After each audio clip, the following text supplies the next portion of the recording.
Question first हमें दिया गया है दांत का शिखर बना होता है। इसमें ऑप्शन फर्स्ट हमें दिया गया है उपास्थि का, ऑप्शन टू हमें दिया गया है एनिमल का एंड ऑप्शन थर्ड हमें दिया गया है डेंटिन का। तो स्टूडेंट्स इसका जो राइट आंसर होगा वो होगा दांत का शिखर भाग डेंटिन का बना होता है, यानी कि हमारा जो राइट आंसर है वो होगा ऑप्शन थ्री। डेंटिन जो है यहाँ पे हमारा राइट आंसर है। ऑप्शन ए हमें उपास्थि दी गई है। तो स्टूडेंट्स मैं आपको बता दूं उपास्थि का मतलब होता है यह एक मुलायम एवं लचीला होता है जो नाक एवं कान के निर्माण में सहायक होता है, यानी कि उपास्थि एक लचीला भाग है जो नाक एवं कान के निर्माण में सहायक होता है। ऐसे ऑप्शन जो टू हमें दिया गया था एनिमल, तो एनिमल जो होता है स्टूडेंट्स यह दांतों की एक बाह्य परत होती है जो हमारे शरीर का सबसे कठोर और मजबूत भाग है। नेक्स्ट क्वेश्चन हमें दिया गया है पेप्सिन होता है। इसमें ऑप्शन एक हमें है हार्मोन, ऑप्शन टू है हमारे पास एंजाइम एंड ऑप्शन थ्री हमारे पास है विटामिन। तो इसका जो राइट आंसर है स्टूडेंट्स वो होगा कि ऑप्शन टू, यानी कि पेप्सिन एक प्रकार का एंजाइम होता है जो कि प्रोटीन को पेप्टोन में बदलता है। ऑप्शन फर्स्ट हमें दिया गया हार्मोन, तो हार्मोन स्टूडेंट्स ये जो है विभिन्न प्रकार के लिक्विड्स होते हैं जो हमारे शरीर के विभिन्न भागों से स्रावित होते हैं और हमारे शरीर के विकास में सहायता करते हैं। और इसी प्रकार से स्टूडेंट जो विटामिन्स होते हैं, तो ये विटामिन जो है हमें कई प्रकार की बीमारियों से बचाते हैं। यूँ कहें कि विटामिन हमारे शरीर में विभिन्न प्रकार के रोगों से सुरक्षा प्रदान करते हैं। नेक्स्ट क्वेश्चन है हमारे पास में, वह कौन सा तत्व है जो दंत इनेमल को कठोर बनाता है, जिसमें ऑप्शन एक हमें दिया गया है फ्लोरीन, ऑप्शन टू हमें दिया गया है कैल्शियम एंड ऑप्शन थ्री हमारे को दिया गया है स्टूडेंट्स आयोडीन। तो स्टूडेंट्स इसका जो राइट आंसर होगा वो होगा फ्लोरीन। इनेमल को फ्लोरीन कठोर बनाता है और इसकी कमी से फ्लोरोसिस नामक रोग होता है। सेकंड जो ऑप्शन स्टूडेंट्स हमें दिया गया कैल्शियम, तो कैल्शियम जो होता है स्टूडेंट्स ये दांत में कैल्शियम संयुक्त रूप में पाया जाता है, जैसे कैल्शियम फॉस्फेट, कैल्शियम फ्लोराइड इत्यादि रूप में पाया जाता है। इसी प्रकार से स्टूडेंट्स जो आयोडीन है, तो आयोडीन ये हमें लेमिनेरिया नामक शैवाल से प्राप्त होता है, यानी आयोडीन जो स्टूडेंट्स हमें कहाँ से प्राप्त होता है, लेमिनेरिया नामक शैवाल से प्राप्त होता है और इसकी कमी से घेंगा या ग्वाइटर नामक रोग होता है। नेक्स्ट क्वेश्चन है स्टूडेंट्स हमारे पास में, निम्नलिखित में से कौन सा दुग्ध प्रोटीन है। ऑप्शन एक हमें दिया गया है लैक्टोज, ऑप्शन टू हमें दिया गया है रेनिन एंड ऑप्शन थ्री हमें दिया गया है कैसीन। तो स्टूडेंट्स इसका जो राइट आंसर है वो हमारा ऑप्शन थ्री है कैसीन। कैसीन को दुग्ध प्रोटीन कहते हैं। दुग्ध का रंग सफेद जो है वो स्टूडेंट्स वो कैसीन प्रोटीन के कारण होता है एवं पीला रंग जो है वो स्टूडेंट्स वो कैरोटीन प्रोटीन के कारण होता है। जो सेकंड ऑप्शन है हमारे पास में स्टूडेंट्स रेनिन, तो रेनिन ये है ये दूध में ही पाया जाने वाला कैसिन प्रोटीन को कैल्शियम प्राकिनेट में बदलता है, यानी जो स्टूडेंट्स रेनिन है ये कहाँ पाया जाता है, कैसिन में पाया जाता है और कैल्शियम को प्राकेसिनेट में बदलता है। एंड ऑप्शन जो हमें एक और है लैक्टोज, तो स्टूडेंट लैक्टोज जो है ये छोटी आंत से स्रावित होता है जो लैक्टोज को ग्लूकोज में परिवर्तित करता है। नेक्स्ट क्वेश्चन है हमारे पास में, किस विटामिन को हार्मोन कहते हैं। इन स्टूडेंट्स आपसे यहाँ पे पूछ रहा है विटामिन ऐसा कौन सा है जिसे हार्मोन कहते हैं, जिसमें ऑप्शन ए हमें दिया गया है विटामिन ए, ऑप्शन टू हमें दिया गया है vitamin B and option three हमें दिया गया है विटामिन डी। तो स्टूडेंट्स इसका जो राइट आंसर है वह होगा विटामिन डी को हार्मोन भी कहा जाता है, यानी कि हमारा ऑप्शन थ्री यहाँ पे राइट आंसर होगा। विटामिन डी स्टूडेंट्स ये मानव में पाया जाता है और मछलियों के यकृत में भी विटामिन डी पाया जाता है। नेक्स्ट क्वेश्चन है हमारे पास में, पैलियोंटोलॉजी अध्ययन है, यानी पैलियोंटोलॉजी किसके अध्ययन से संबंधित है, जिसमें ऑप्शन एक हमें दिया गया है पक्षियों का, ऑप्शन टू हमें दिया गया है जीवाश्म का, ऑप्शन थ्री हमारे पास में है प्राइमेट्स का। तो स्टूडेंट्स इसका जो राइट आंसर है वह होगा ऑप्शन टू, यानी जीवाश्म अध्ययन को पैलियोंटोलॉजी कहते हैं। ऑप्शन फर्स्ट हमें दिया गया पक्षियों का, तो स्टूडेंट पक्षियों के अध्ययन को ऑर्निथोलॉजी कहते हैं। ऐसे थर्ड ऑप्शन हमें दिया गया है प्राइमेट्स, तो स्टूडेंट्स प्राइमेट्स के अध्ययन को प्राइमेटोलॉजी कहते हैं। नेक्स्ट क्वेश्चन हमें दिया गया है, हीमोग्लोबिन में कौन सी धातु होती है। तो इसमें फर्स्ट ऑप्शन है हमारे पास में मैग्नीशियम, सेकंड ऑप्शन है हमारे पास में फेरस एंड थर्ड ऑप्शन है हमारे पास में जिंक। तो स्टूडेंट्स इसका जो राइट आंसर है वो होगा कि हीमोग्लोबिन में फेरस धातु पाई जाती है जिसकी कमी से एनीमिया रोग होता है। तो हमारा राइट आंसर स्टूडेंट्स हो गया ऑप्शन टू। इसके अतिरिक्त में जो हमारे को ऑप्शन ए दिया गया है मैग्नीशियम, तो स्टूडेंट्स मैग्नीशियम की कमी से पेशियों तंत्र एवं तंत्रिका तंत्र संबंधित रोग होते हैं एवं जिंक की कमी से, यानी जो लास्ट ऑप्शन है हमारे पास जिंक, तो जिंक की कमी से उपापचयी क्रियाएं प्रभावित होती हैं। नेक्स्ट क्वेश्चन हमें दिया गया है विटामिन ए का उत्कृष्ट स्रोत है। ऑप्शन 1 हमारे पास में है गाजर, ऑप्शन 2 हमारे पास में है शहद, ऑप्शन 3 हमारे पास में है खट्टे फल। तो स्टूडेंट्स जो विटामिन ए है इसका मुख्य स्रोत होता है गाजर, एंड जो हमारे पास में सेकंड ऑप्शन दिया गया है शहद, तो स्टूडेंट्स शहद में फ्रक्टोज पाया जाता है और यह प्राकृतिक रूप से सबसे मीठा होता है। ऐसे ही ऑप्शन थर्ड हमें दिया गया है खट्टे फल, तो स्टूडेंट्स खट्टे फल जो होते हैं ये विटामिन सी के प्रमुख स्रोत होते हैं।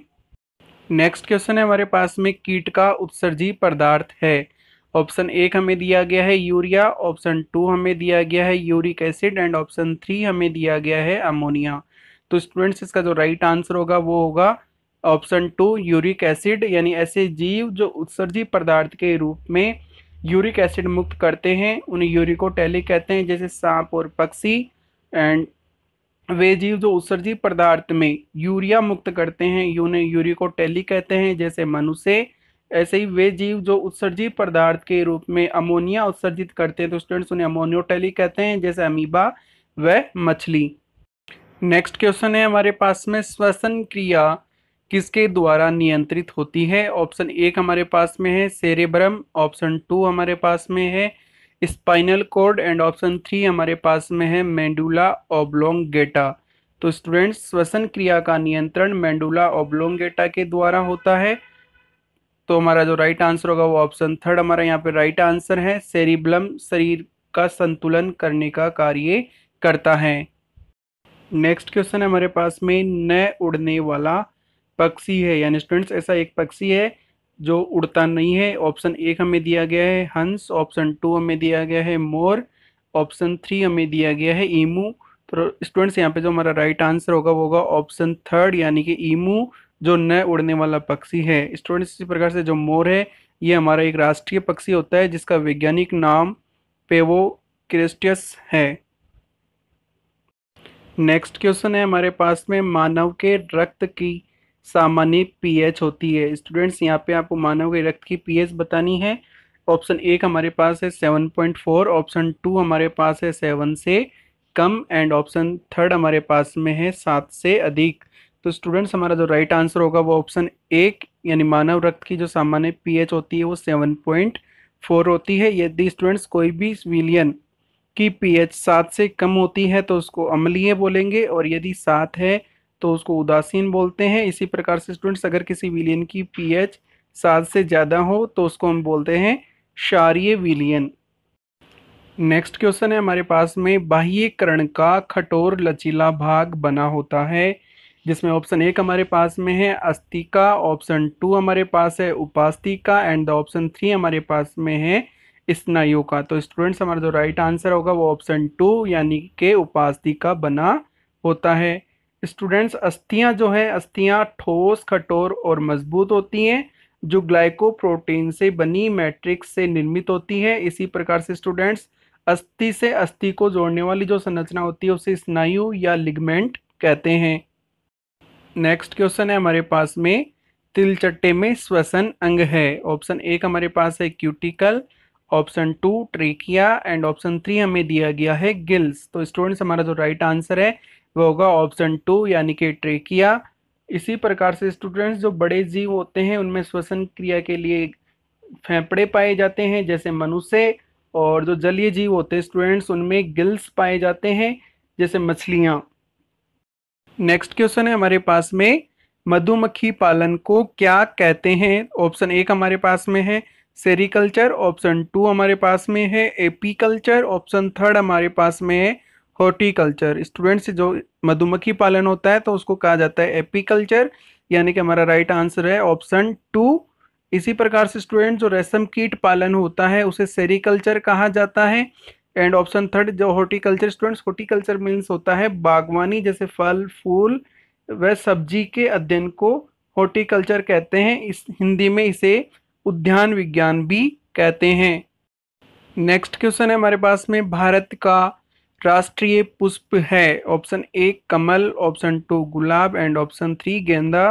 तो स्टूडेंट्स भारत का राष्ट्रीय पुष्प कमल होता है।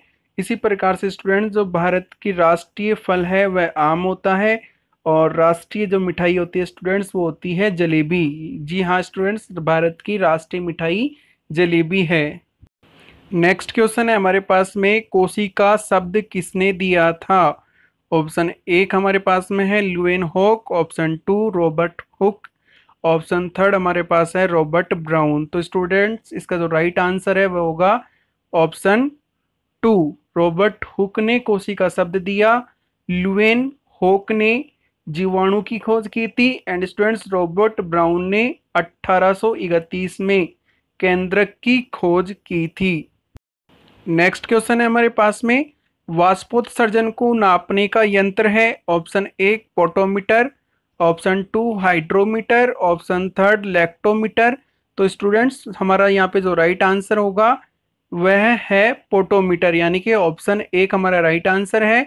पोटोमीटर के द्वारा वाष्पोत्सर्जन दर को नापा जाता है। स्टूडेंट्स उसी प्रकार से हाइड्रोमीटर का उपयोग द्रव्य का आपेक्षिक घनत्व ज्ञात करने के लिए किया जाता है। एंड जो लास्ट ऑप्शन है लैक्टोमीटर, तो स्टूडेंट्स लैक्टोमीटर का उपयोग दूध की शुद्धता को जांच करने हेतु काम में लिया जाता है।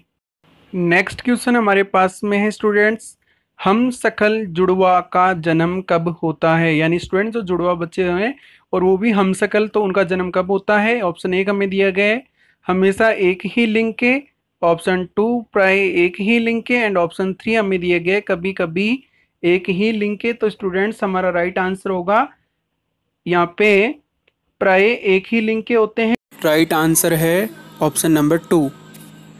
स्टूडेंट्स हमेशा याद रखिए, जब एक स्पर्म दो ओव्यूम यानी कि अंडाणु से संयोग करता है तब एक ही लिंग के उत्पन्न होते हैं। इसी प्रकार से स्टूडेंट्स जब दो स्पर्म एक समय में दो अलग अलग ओव्यूम या अंडाणु से संयोग करते हैं तब विपरीत लिंग के जुड़वा बच्चे उत्पन्न होते हैं। नेक्स्ट क्वेश्चन है हमारे पास में, चींटी के कितने पैर होते हैं? ऑप्शन एक 6, option two 4, and option third हमारे पास में है 8। तो स्टूडेंट्स इसका राइट आंसर है चींटी में 6 पैर होते हैं। इनके पैरों को जॉइंट लेग भी कहते हैं। इसका जो वर्ग है स्टूडेंट्स, यानी चींटी का जो वर्ग है वह आर्थ्रोपोडा होता है, और आर्थ्रोपोडा का जो शरीर है स्टूडेंट्स वो सिर, वक्ष व उदर यानी कि 3 भागों में विभाजित होता है। Thank you student. वीडियो अच्छा लगा हो तो लाइक, शेयर एंड सब्सक्राइब जरूर करें।